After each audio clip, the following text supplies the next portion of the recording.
APF holdings ir labs piemērs, kāpēc ir vērts sekot līdzi ne tikai vienkārši akcijas cenas izmaiņām, finanšu rādītājiem, bet arī palasīt tādu, varētu teikt, kvalitatīvo informāciju. Ja?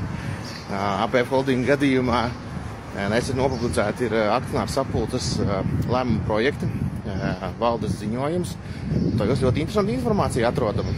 Un, ja vien tajos neieskatītos, varētu arī neuzzināt to, ka uzņēmumam ir ļoti lieli plāni. Mēs, protams, investoru klubā par to šodien uzrakstījām, bet tā citādāk to varētu arī palaist garām. Un šajā gadījumā tur minēt to, ka akcionāru sapulces, bet lēmumu projektos ir tiek lēmts par to, ka varētu emitēt līdz 3 miljoniem akciju par cenu tur tādu un tādu. Savukārt, un tāpatās arī tiek pieņemts valdes,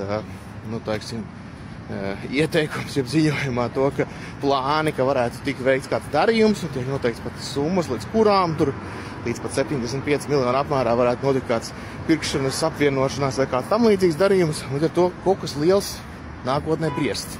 Un tuvā nākotnē. Jo termiņš šim darījumam ir noteikts šajā te lēmumu projektā 6 mēneši.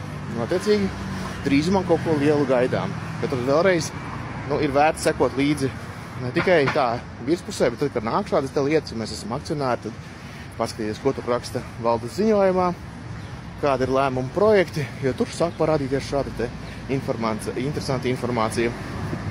Un jāsaka, ne tā, ja vien pats uzņēmums par šo nevēlās tā ļoti skaļi ziņot, visticamāk šī informācija ir publiskajā telpā, viņa nenonāks, lai gan tā informācija ir publiska. Mēs investoru klubā šodien uzrakstījām, bet vienmēr mēs visu nenoķersim. Bet ir pašiem jāsako līdzi.